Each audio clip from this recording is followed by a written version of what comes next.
So now is a public service announcement. So I got trolled, guys, by some soap making Nazis on my last video. You're kidding. Little punk tries to throw me off a train. We get into a fight and he falls off.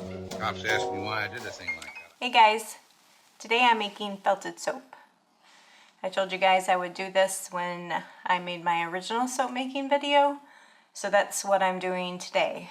I have my piles and piles of soap and my wool, and we are going to felt soap.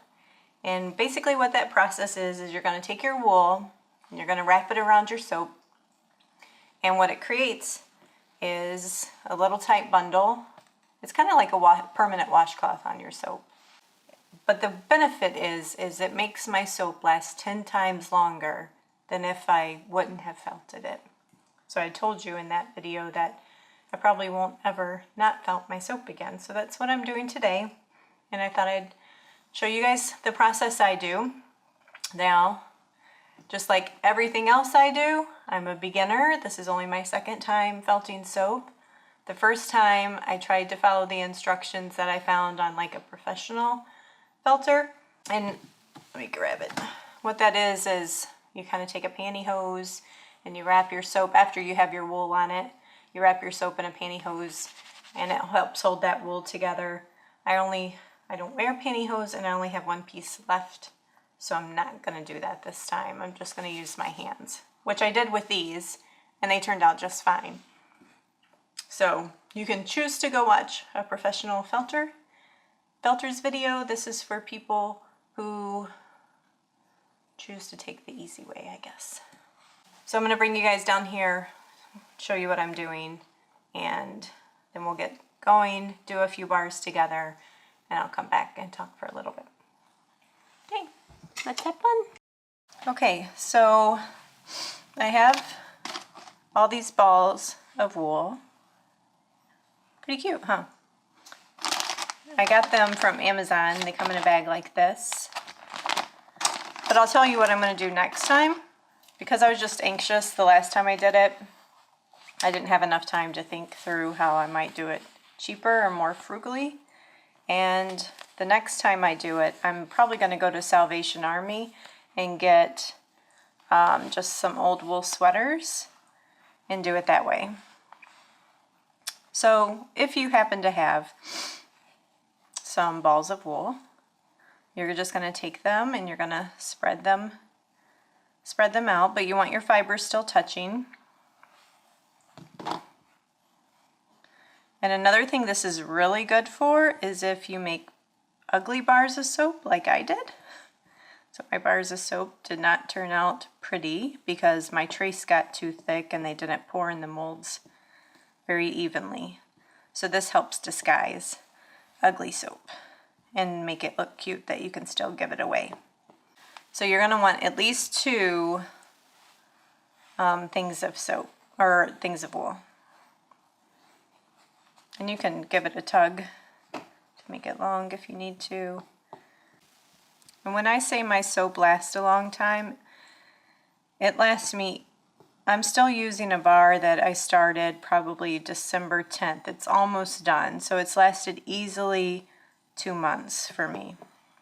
Okay, so I've got my wool spread out. I'm going to take a bar of soap, and you're just going to wrap that wool around your soap bar. And then you're going to stick it in your next one, but go the opposite direction. You're going to end up with kind of a big fluffy bundle of wool that you're going to turn into a nice tight ball of wool. And just get those pieces all nice and tight and wrapped around. Sometimes you will have extra pieces that kind of just want to fall off. Okay, come over to the kitchen sink. And I'll tell you guys what I said to myself. I'm never going to apologize ever again for dishes in my sink or a messy house because I live here. So there's that. Then you're going to just get it wet. Soak it really good all the way through. I like to work with kind of warm water. And then just scrub it in your hands. And you're gonna scrub it like lots of different directions. And then every now and then you're gonna my dog's growling for some reason. And you're gonna just rinse it every now and then and do it again.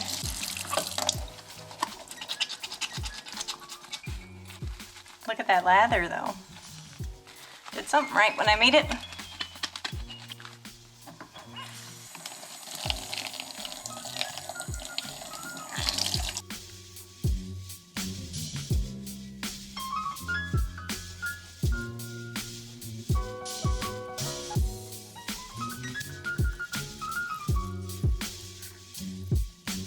And then you get a nice, you guys see that? Ball of wool soap. So again, these are just a few that I've made so far. So I just wanted to show you guys that process to make felted wool soap. Again, the reason why I do it is because I put a decent amount of time and effort into making my soap, and I want it to go and last me all year long. And if I didn't felt my soap, I would probably need to make more batches than just one to last me through the year. So now is a public service announcement. So I got trolled, guys, by some soap making Nazis on my last video. Because for my friends that watch me, you guys know I was pretty specific that I am a brand new beginner soap maker. And very much preface that if you really want to learn how to make soap, you should go watch an expert make soap. But I wanted to show it from a beginner's perspective because I was so scared the first time I made soap. Because you hear nothing but these crazy, scary, horror, danger, danger, danger cautions. So I was very specific on the safety equipment and things to think about, you know, with respect to ventilation and protecting yourself from the lye. A lot of even my friends commented, like when I pulled my glove off, yeah, I shouldn't have done that. You don't think I don't know that? When I watched it back, I was horrid myself. I didn't get hurt, thankfully. You shouldn't do that, obviously. Then when I was pouring my soap in the molds, I did not have gloves on. And I pointed out like, oops, I forgot to put my gloves on. I got some soap on my hand. It's not burning, but I'm gonna wash this off as soon as possible. Of course, you should wear gloves when you're handling raw soap. Anyway, my point being is that's the whole reason I put out that video.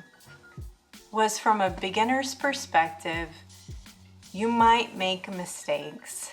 Like you might end up with ugly soap, like I did. It's still soap, and I'm okay. I didn't get burned, thankfully, right? But of course, try to do better than me. Please try to do better than me.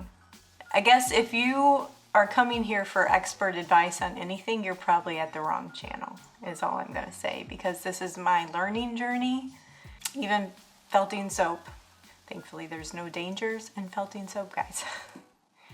So anyway, I just had to throw that public service announcement out there, and I wish everyone happiness and joy in your learning journey on your homestead.